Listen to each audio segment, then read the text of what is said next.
So, Assalamualaikum. My part is explaining what is the meaning of green economy. Green economy is a methodology of economy that support the harmonious interaction between human and natures and attempt to meet the need of both simultaneously. Green economies may study the impact of alternative energy resources, sustainability, agriculture, wild protection, or environment policies. So to make a green economy really work, we need to be able to inform and educate on different levels across all continents, sectors, and also interest group. Only then, engagement across all sectors as well as policymakers, business, and all individuals can make the necessary transformation for a green economy and sustainable future. So here the three key aspects and principle of green economy. For the first one is environment sustainability. At the core of green economy is the commitment to ecological sustainability. This means ensuring that economic activities do not deplete or harm natural resources, ecosystem, or the planet's overall health. Second one is resources efficiency. Green economy emphasizes the efficient use of resources, include energy, water, and raw material. This involves minimizing waste and optimizing production process to reduce resources. So for the last one is educational and awareness. We need to raise awareness between public and provide education on environment issues and sustain practically an important aspect. So I will include three benefits of green economy, which is job creation, poverty reduction, and improved well-being. That's all from me. I will pass to the next presenter. Thank you. Hi, my name is Muhammad Zulfikri and will present the news about interaction between environment and economy. So, this news is coming from University of Minnesota. According to research by the University of Minnesota and Purdue, environmental degradation will cause major economic losses over the next few decades, especially in the world's poorest nations. However, investing in nature can help you make money from these losses. The study discovered that investing in nature through policy alternatives generated annual returns of $100 to $350 billion, with low-income nations experiencing the strongest GDP growth rates. To comprehend the environmental effects of changing land use patterns brought on by economic activity, researchers integrated a global general equilibrium economic model (GTEP) with a collection of ecosystem service models (InVEST). The findings show that the world's poorest people frequently benefit most from the public goods and services given by the environment, since they have less access to alternative options when the environment is damaged. That's all from me. Thank you.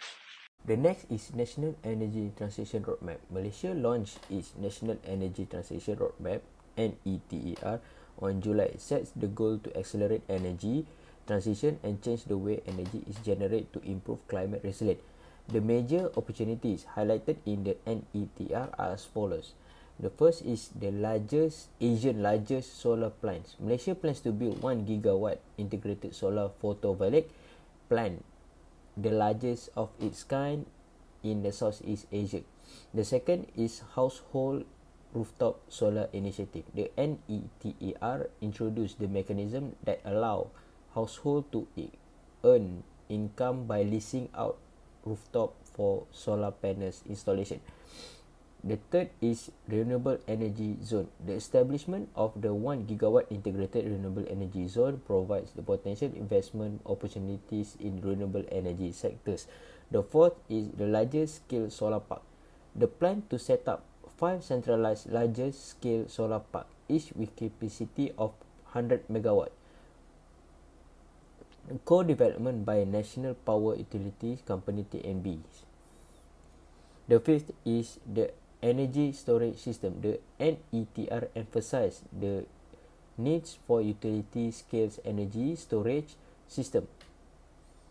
The fifth The sixth is the green hydrogen and the carbon capture and storage. The roadmap highlighted initiative in green hydrogen production in Sarawak and carbon capture and storage project. This initiative creates potential opportunities for companies in hydrogen and CCS sectors. The seventh is future mobility and charging infrastructure. The NETER include the installation of 10,000 charging stations along highways and commercial buildings by 2025. The eighth is the biomass demand creation. The plan to use cooking oil and waste as a feedstock for biomass and biofuel create opportunities in biomass and bioenergy sectors. One of the objectives in the Malaysian Action Plan for the transition towards green economy is the development of green buildings. So, the growth of IBS, which involves the use of prefabricated components for construction, is expected to align with the construction of green buildings. IBS can enhance construction efficiency and reduce waste, making it compatible with sustainable building practices. Next is Green Building Index, which provides frameworks for assessing and certifying green buildings. So these systems encourage and guide the construction of sustainable and environmentally friendly structures. And last but not least is government initiatives, which is 5% reduction in energy consumption for ministry buildings by 2020 and adopting green building rating schemes. Next is recycling and waste management. So programs were in place to enhance recycling and waste management practices with a focus on reducing plastic waste. In Malaysia, implementing effective recycling and waste management practices can significantly contribute to making the country's economy greener. For resource recovery, we can emphasize the recovery and recycling of available materials like plastics, paper, and metals, reducing the needs for virgin resource extraction and saving costs. So for example, reduce pollution, where proper waste management prevents pollution from landfills, and incineration, improving air and water quality. So by prioritizing recycling and waste management, Malaysia can not only improve environmental sustainability but also create economic opportunities, reduce costs, and enhance its global reputation as a green and responsible nation. Additionally, sustainable transportation initiatives include improving public transportation system, encouraging electric vehicle adoption, and implementing urban planning strategies to reduce traffic congestion. So here's how. Reduce emission, where sustainable transportation options like electric vehicles, public transit, and biking reduce greenhouse gas emissions, improving air quality and public health. So, incorporating sustainable transportation measure can lead to economic growth while reducing environmental impacts, making it a critical component of a greener economy. In my opinion, Malaysia is not doing enough to ensure we have sustainable energy and transportation system. As for sustainable energy, Malaysia is still highly depends on fossil fuel, which is not a renewable energy, as we can use solar energy to replace it. Malaysia has made significant progress in its efforts to make the country's economy greener based on the outcomes below. So firstly is building sector. Malaysia is increasing its focus on green and sustainable construction practices, with the building sector's GDP share growing from 13% in 2013 to 20% in 2030. Next is renewable energy. Malaysia is using more renewable energy, mainly hydropower, which now accounts for 23% of its energy mix. This helps reduce reliance on fossil fuels and lowers carbon emissions. And not to mention, for green transportation, Malaysia is encouraging eco-friendly transportation options. The GDP contribution from green transportation is expected to grow from RM0.2 million in 2013 to RM5.4 billion by 2030. So this could involve electric vehicles, better public transit, and sustainable urban mobility solutions. In conclusion, Malaysia's efforts to establish a greener economy show that the country takes a progressive approach to growth and understands how interrelated economic, environmental, and social problems are.